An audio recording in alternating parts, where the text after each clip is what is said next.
Hello, candle lovers. Thanks for tuning in to me today. My name is Greg. This is all about candles, and I've got a review for you today from Bath & Body Works.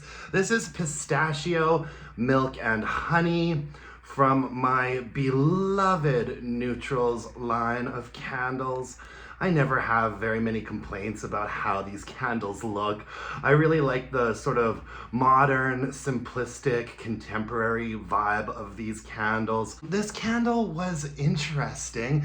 It was a really nice, lovely, soft fragrance, but it was a little bit too soft for me.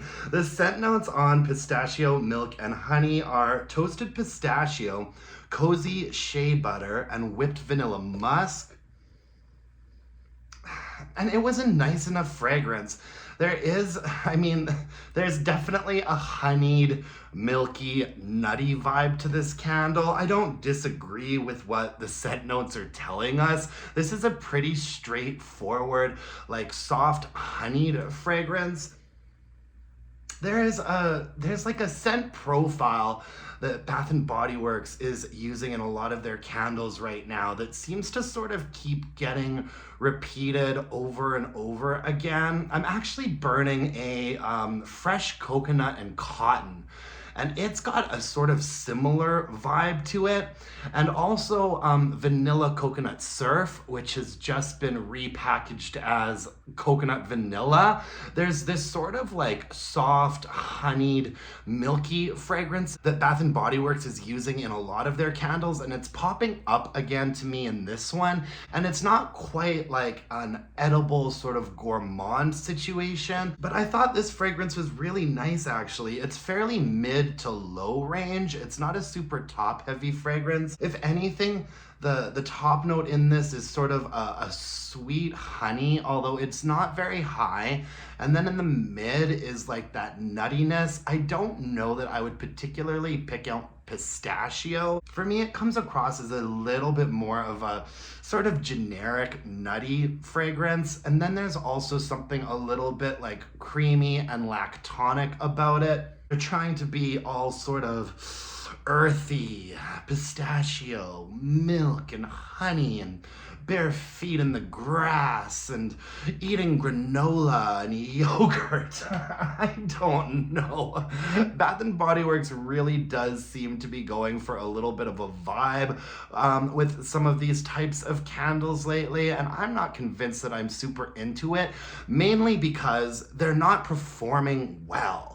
All right, and so moving on to performance, I don't have any good news about this candle. Not only did it not really burn that great, but the strength and throw was very low. It was pretty much completely lost in my more open area.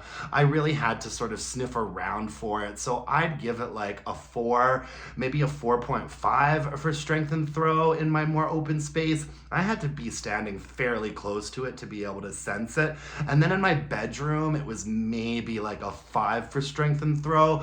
I could walk in there and I could definitely detect it. It had some presence, but it was really, really soft and quite weak. And also on top of that, look at this. It had thick, ropey wicks on it. The first half of the candle burned okay, and the entire second half of the candle was dudding out, but also being sooty and murky and black, and you can actually see the stain rings around the jar. I actually kind of finished burning the rest of this candle outside just because I didn't want that much soot coming into my place. However, I wanted to finish off the candle and see how it did so I could report back to you. I'm always trimming my wicks. I never let these burn for longer than 3 hours. This one was really not good. This isn't gonna be a repurchase for me or a recommendation for you. If you do have one of these candles, I would really recommend seeing how it does in a candle crock or under a candle lamp. If I could turn back time, I would probably have just put this under a candle lamp or in a candle crock, because then I think maybe I would have got a little bit more strength and throw out of it and wouldn't have ended up with the dirty situation. And well, when it comes to repurchasing, to be honest with you, I did like this fragrance before it got kind of weird. And so if we see these at like 75% off for semi-annual sale, I might get one more just with the intention of putting it under a candle lamp or in a candle crock. But we shouldn't have to do that. You know what I mean? Like, we should be able to burn these candles and smell them. Jeez, guys. The state of the world, I tell ya. Anyways, that's my review of Pistachio Milk and Honey. Sorry I haven't had any like great news for you folks in terms of candle reviews lately. I am burning some candles right now that are gonna have much more positive reviews coming at you this week, so stay tuned for that. Thank you so much for joining me. I really appreciate it. If you could hit me up with a like and subscribe to my channel, that would mean the world to me. Let me know in the comments below what you're burning right now, if you've burned this one, if your experience was similar to mine. You can follow me on Instagram at allaboutcandles and email me your burning questions to allaboutcandles@gmail.com. And until next time, my dear, gorgeous, and beautiful candle-loving friends, let's burn some candles and bitch about it. Thanks, you guys. Bye now.